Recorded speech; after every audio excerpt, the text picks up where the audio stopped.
ആധുനിക ഇലക്ട്രോണിക്സിൽ അത്രയേറെ ശ്രദ്ധിക്കപ്പെടാത്ത ഒരു നായകനാണ് SMS അഥവാ സ്വിച്ച് മോഡ് പവർ സപ്ലൈ. ചൂടാവുന്നത് വഴി ധാരാളം ഊർജ്ജം പാഴാക്കുന്ന പഴയ ലീനിയർ പവർ സപ്ലൈയിൽ നിന്ന് വ്യത്യസ്തമായി അവിശ്വസനീയമായ കാര്യക്ഷമതയോടെ വൈദ്യുതി കൺവേർട്ട് ചെയ്യാൻ ഉപയോഗിക്കുന്ന ഒരു ഉപകരണമാണ് SMS. ഇതിനായി ഫാസ്റ്റ് സ്വിച്ചിങ് അഥവാ അതിവേഗ സ്വിച്ചിങ് ടെക്നോളജിയാണ് ഉപയോഗിക്കുന്നത്.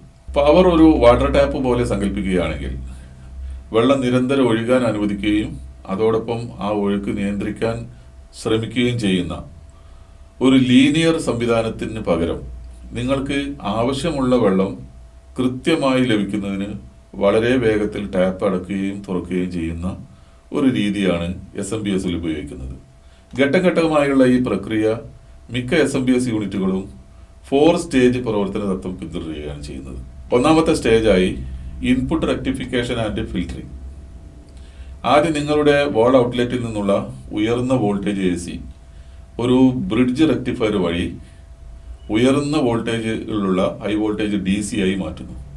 ഒരു കപ്പാസിറ്റർ പിന്നീട് ഈ റിപ്പിളുകൾ നീക്കം ചെയ്യുന്ന അതിലൂടെ ഈ സിഗ്നലിനെ സ്മൂത്ത് ആക്കി മാറ്റുന്നു. ഇനിയാണ് സെക്കൻഡ് സ്റ്റേജ്. സെക്കൻഡ് സ്റ്റേജിൽ ഹൈ ഫ്രീക്വൻസി സ്വിച്ചിങ് ആണ് നടക്കുന്നത്. അതായത് ഈ ഹൈ വോൾട്ടേജ് DCയെ വീണ്ടും AC ആക്കി മാറ്റുന്നു. ഇവിടെയാണ് ശരിക്കും ഒരു മാജിക് സംഭവിക്കുന്നത്. ഒരു ട്രാൻസിസ്റ്റർ അഥവാ സാധാരണയായി മോസ്ഫെറ്റ് ഒരു ഹൈ സ്പീഡ് സ്വിച്ചായി ഇവിടെ പ്രവർത്തിക്കുന്നു. സെക്കൻഡിൽ നൂറുകണക്കിന് തവണ ഓണും ഓഫ് ആകുന്നു. സാധാരണയായി 20 kHz മുതൽ 1 MHz വരെ ഇതിന്റെ ഫ്രീക്വൻസി സ്ക്വയർ വേവ് ആയി ഉണ്ടാക്കുന്നു. മൂന്നാമത്തെ സ്റ്റേജിലേക്ക് വരുമ്പോൾ പവർ ട്രാൻസ്ഫോർമേഷൻ ആണ് നടക്കുന്നത്. നേരത്തെ നിർമ്മിച്ച ഹൈ ഫ്രീക്വൻസി ACയെ ഒരു ചെറിയ ഫെറൈറ്റ് ട്രാൻസ്ഫോമറിലേക്ക് മാറ്റുന്നു. ഫ്രീക്വൻസി വളരെ ഉയർന്നതായതിനാൽ ട്രാൻസ്ഫോമർ വളരെ ചെറുതും ഭാരം കുറഞ്ഞതുമായിരിക്കും. ട്രാൻസ്ഫോമർ ഔട്ട്പുട്ട് വോൾട്ടേജ് ഉപകരണത്തിന് ആവശ്യമായ തലത്തിലേക്ക് ഡൗൺ ചെയ്യുന്നു. ഉദാഹരണമായി 12 വോൾട്ടിലേക്ക് ഡൗൺ ചെയ്യുന്നു. നാലാമത്തെ സ്റ്റേജിൽ ഔട്ട്പുട്ട് റെക്ടിഫിക്കേഷൻ ആൻഡ് റെഗുലേഷൻ ആണ് നടക്കുന്നത്. Low voltage AC fast acting ഡയോഡുകൾ ഈ ഹൈ ഫ്രീക്വൻസി ACയെ വീണ്ടും DCയിലേക്ക് തന്നെ കൺവേർട്ട് ചെയ്യുന്നു. വീണ്ടും ഫിൽട്ടർ ചെയ്യുന്നു. വോൾട്ടേജ് സ്റ്റെബിലിറ്റി നിലനിർത്താൻ ഒരു ഫീഡ്ബാക്ക് ലൂപ്പ് ഇതിനോടൊപ്പം ഉപയോഗിക്കുന്നു. സാധാരണ ഒരു ഒപ്റ്റോ ഐസൊലേറ്റർ ആണ് ഇതിനായി ഉപയോഗിക്കുന്നത്. അതിലൂടെ ഔട്ട്പുട്ട് വോൾട്ടേജ് നിരന്തരം നിരീക്ഷിക്കപ്പെടുകയും വോൾട്ടേജ് കുറയുകയാണെങ്കിൽ അത് സ്വിച്ചിങ് സർക്യൂട്ടിന്റെ ഡ്യൂട്ടി സൈക്കിളിൽ മാറ്റം വരുത്തുന്നു. കൂടുതൽ നേരം ഓണായി തുടരാൻ പറയുന്നു. അല്ലെങ്കിൽ ഔട്ട്പുട്ട് വോൾട്ടേജ് കൂടുതലാണെങ്കിൽ കൂടുതൽ നേരം ഓഫ് ചെയ്യാനായി നിർദ്ദേശം നൽകുന്നു. ഇതിനെ പൾസ് വിഡ്ത്ത് മോഡുലേഷൻ എന്നാണ് അറിയപ്പെടുന്നത്. പൾസ് വിഡ്ത്ത് മോഡുലേഷൻ അഥവാ PWM ഒരു SMS-ന്റെ ബ്രെയിൻ ആകുന്നത് എങ്ങനെയാണ്? ഇതെങ്ങനെയാണ് പവർ നിയന്ത്രിക്കുന്നത്? PWM അഥവാ പൾസ് വിഡ്ത്ത് മോഡുലേഷൻ പൂർണ്ണ ശക്തിയുള്ള പൾസുകൾ അയക്കുന്നു.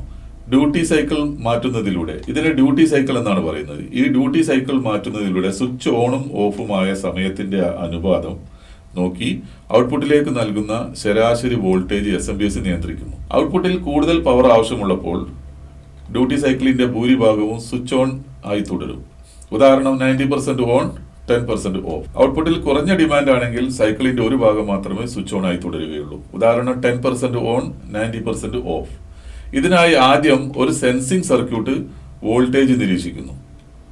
അതിനെ ഒരു നിശ്ചിത റെഫറൻസ് വോൾട്ടേജുമായി ആ വോൾട്ടേജിനെ താരതമ്യം ചെയ്യുന്നു.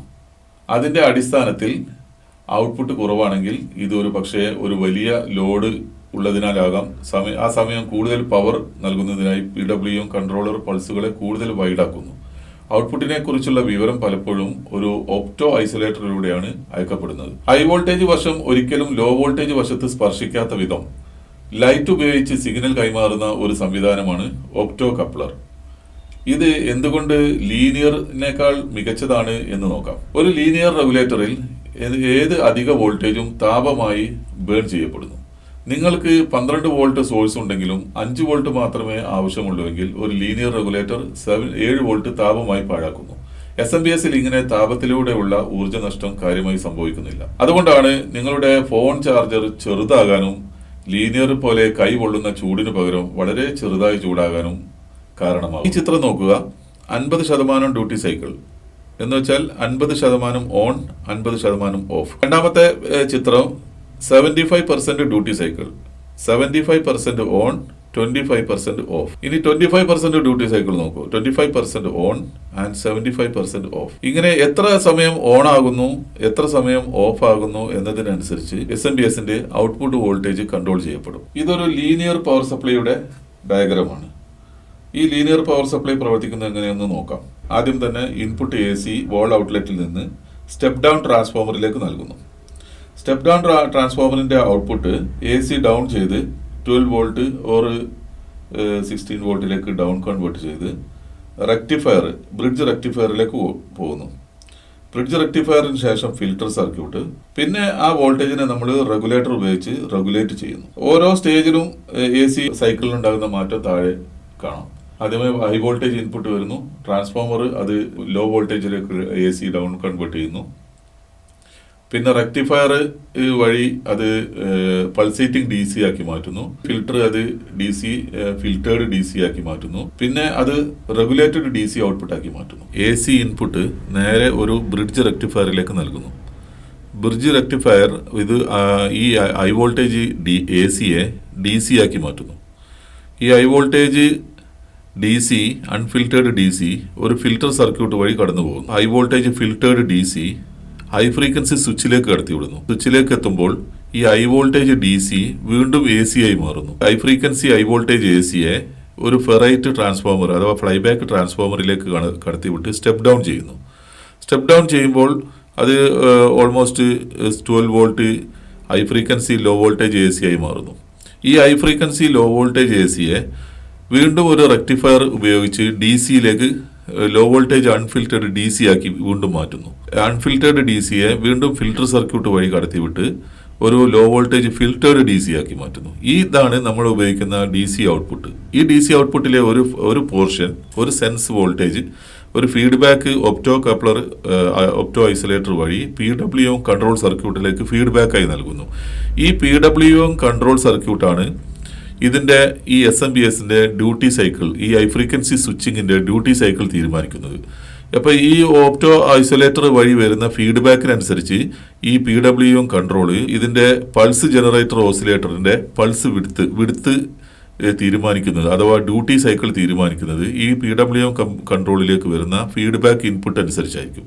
ഈ PWM കൺട്രോളിന്റെ ഡ്യൂട്ടി സൈക്കിൾ അനുസരിച്ചാണ് ഹൈ ഫ്രീക്വൻസി സ്വിച്ചിങ് ഫ്രീക്വൻസി തീരുമാനിക്കുന്നത്. ഈ PWM കൺട്രോൾ സർക്യൂട്ടായിട്ട് സാധാരണയായിട്ട് SMPSൽ പുതിയ ലേറ്റസ്റ്റ് SMPSലൊക്കെ ഒരു ഇൻ്റഗ്രേറ്റഡ് സർക്യൂട്ടാണ് ഉപയോഗിക്കുന്നത്.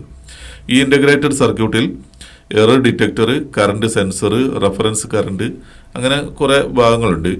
ഈ റെഫറൻസ് കറണ്ടിനെ ഫീഡ്ബാക്ക് കറണ്ടുമായിട്ട് താരതമ്യപ്പെടുത്തിയാണ് ഈ PWM കൺട്രോൾ വർക്ക് ചെയ്യുന്നത്. മറ്റൊരു വിശേഷമായി വീണ്ടും കാണാം. Good bye.